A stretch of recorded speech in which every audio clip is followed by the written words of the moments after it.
বাংলাদেশে একটা প্রচলিত প্রবাদ আছে, গাধা জল ঘোলা কইরা খায়। অর্থাৎ গাধা এমন একটা প্রাণী যারে আপনি স্বচ্ছ জল দিবেন, ওইটা সে খাইব না। সে খাইব ঘোলা কইরা, অর্থাৎ জলের ভিতরে হাত ঢুকাইয়া লাড়া চাড়া দিয়া সেই জল যখন ঘোলা হইব তখন সেই জল খাইব। গাধার ক্যারেক্টার হইছে এটা। বাংলাদেশের মানুষ এরা হচ্ছে গিয়া গাধার ক্যারেক্টার এক একটা। এদেরকে স্বচ্ছভাবে বললে কোনোদিনও বিশ্বাস করবে না, এদেরকে সহজভাবে বললে কোনোদিনও বিশ্বাস করবে না, এদেরকে সাবলীলভাবে বললে কোনোদিনও বিশ্বাস করবে না। কিন্তু যখন জল ঘোলা হইব, অর্থাৎ স্বচ্ছ স্বাভাবিক কথাগুলারে ঘুরাইয়া পেঁচাইয়া একদম রাজশাহী টু ঢাকা, ঢাকা টু চট্টগ্রাম পেঁচাইয়া বলা হইব, তখন দেখবেন এরা একদম বিশ্বাস করে ফেলছে। 2024 সালের সেই তথাকথিত মেট্রিকুলাস উত্থান, অভ্যুত্থান, জঙ্গি আন্দোলন, সেই জঙ্গি আন্দোলন যে ডিপ স্টেট, পাকিস্তান, তুর্কি আরো একাধিক গোয়েন্দা সংস্থা সেখানে তৎপর ছিল। অর্থাৎ সর্বোপরি ডিপ স্টেটের পরিকল্পনার মাধ্যমে সরকার উৎখাত করা হয়েছে। এখন আপনারা আমাকে প্রশ্ন করতে পারেন, বাংলাদেশের সকল শ্রেণী পেশার সাধারণ মানুষ তো রাস্তায় নেমে গেছিল, সরকারের বিরুদ্ধে ফুলে ফেপে উঠেছিল, ফুঁসে উঠেছিল। সরকারের বিভিন্ন ধরনের অপকর্ম, দ্রব্যমূল্যের ঊর্ধ্বগতি, আইনের শাসনের অনুপস্থিতি, বাক স্বাধীনতা হরণ, এই সব কিছু মিলে বাংলাদেশের মানুষের দীর্ঘদিনের যে জমায়িত পুঞ্জীভূত ক্ষোভ, এই ক্ষোভের উদ্গীরণ হয়েছে, যার কারণে শেখ হাসিনার সরকারের পতন হয়েছে। যে কেউ এই কথাই বলবে, এই ব্যাখ্যায় দেবে, এই উদাহরণ টানবে। কিন্তু আপনারা 15 বছর কেন ভাই রাস্তায় নামলেন না? কেন আপনারা 15 বছর আপনাদের জীবনমান উন্নয়নের কথা বলার জন্য আপনাদেরকে থামিয়ে রাখা হয়েছে, এটা বলে রাস্তায় আন্দোলন করলেন না? কেনই বা আপনারা আপনাদের বাক স্বাধীনতা হরণ করা হয়েছিল সেইটা বইলে আপনারা রাস্তায় নামলেন না? কেনই বা আপনারা দ্রব্যমূল্যের ঊর্ধ্বগতি এইটা বইলে রাস্তায় নামলেন না? কারণ প্রত্যেকটা শ্রেণী পেশার মানুষের জীবনমান একটা পর্যায়ে নিয়ে পৌঁছে দিয়েছিল শেখ হাসিনার সরকার। প্রত্যেকটা মানুষ আগে এক বেলা খেতে পারতো না, শেখ হাসিনার শাসনামলে 3 বেলা খাইতো। একটা রিক্সা চালক দৈনিক 1000 থেকে 1500 টাকা আয় করত। এখন পারেন? বাংলাদেশে কি আইনের শাসনের অনুপস্থিতি ছিল? একটা সিম্পল উদাহরণ দিই, হাতির ঝিলে সারা রাত মানুষ আড্ডা দিত, একটা ছিনতাইকারী ছিল না, একটা অপকর্ম হতো না, একটা বিতর্কিত ঘটনা কিংবা অনিচ্ছাকৃত বিভিন্ন ধরনের ঘটনা ঘটতো। এর বাইরে আপনি যদি সর্বোপরি চিন্তা করেন, বৃহৎ অর্থে চিন্তা করেন, কোনো ধরনের অপকর্ম আমরা দেখি নাই।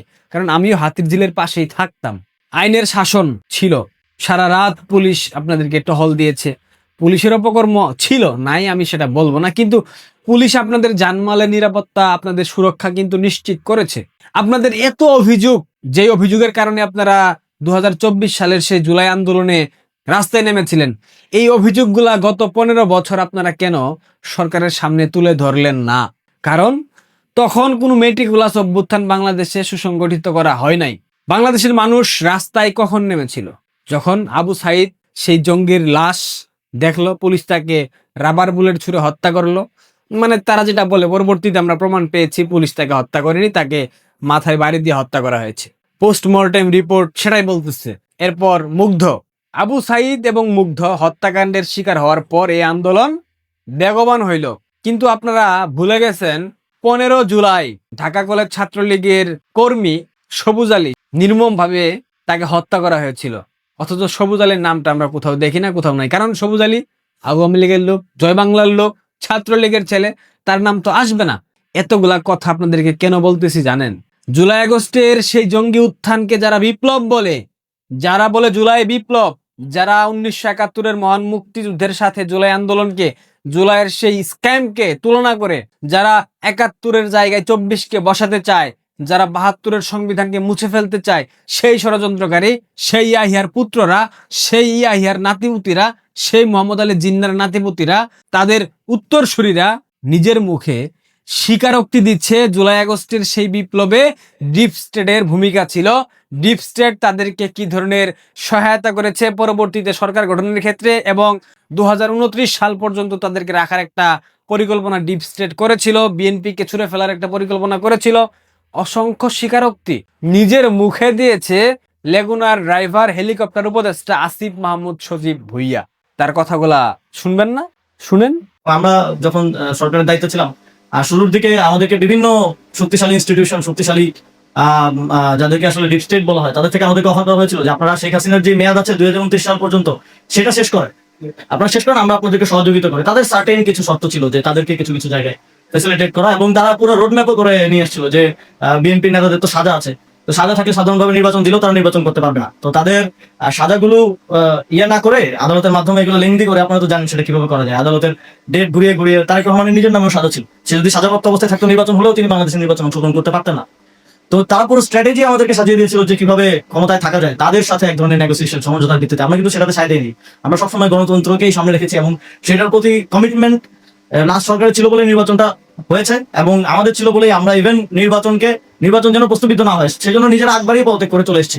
কিন্তু আমরা দেখলাম যে বিগত সরকারের দুজন গুরুত্বপূর্ণ দায়িত্ব থাকা ব্যক্তি এই সরকারের মন্ত্রী পদমর্যাদায় আছেন, যদিও এই সরকার দলই আমাদের পদত্যাগ সে সময় চেয়েছিল নির্বাচনের লেভেল প্লেইং ফিল্ডের এক ধরনের যুক্তি দাঁড় করিয়ে, কিন্তু তারাই এই ধরনের কার্যক্রম এখন করলো। তারাই আগের সরকারের গুরুত্বপূর্ণ দুজন দায়িত্ব ছিল তাদের সরকারের মন্ত্রী হিসেবে নিল। তো সুতরাং মানে এটা বোঝা যায় যে তারা এই নির্বাচনের লেভেল প্লেইং ফিল্ডকে আসলে ক্ষতিগ্রস্ত করেছে, এবং বিভিন্ন ক্ষেত্রে তাদের সুবিধা পাওয়ার জন্য এই মানুষগুলো যাদেরকে তারা এখন পুরস্কৃত করে তাদেরকে ব্যবহার করেছে।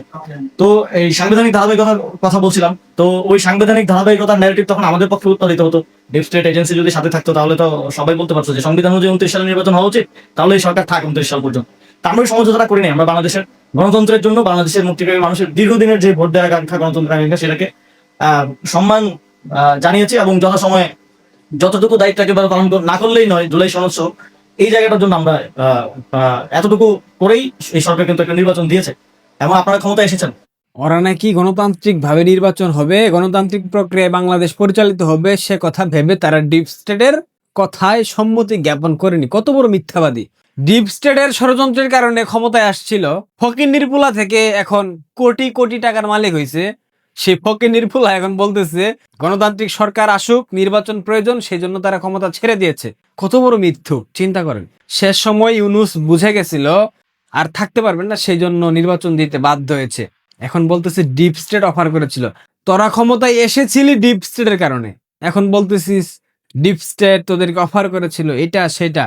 সে কিন্তু, অর্থাৎ আসিফ মাহমুদ কিন্তু বক্তব্যটা দিয়েছে নিজেদেরকে স্বচ্ছ প্রমাণ করার জন্য, নিজেরা ভালো সাজার জন্য, কিন্তু আলটিমেটলি সে কি বুঝে, সে কি বুঝতে পেরেছে এই একটা সাক্ষ্য, এই একটা সাক্ষাৎকার অদূর ভবিষ্যতে তাদেরকে শুলে চড়ানোর জন্য পর্যাপ্ত হবে যে কোনো সরকারের পক্ষে? বুঝে নাই, বাচ্চা, শিশু শিশু, বুঝেন নাই? আপনারা বুঝতে পারছেন?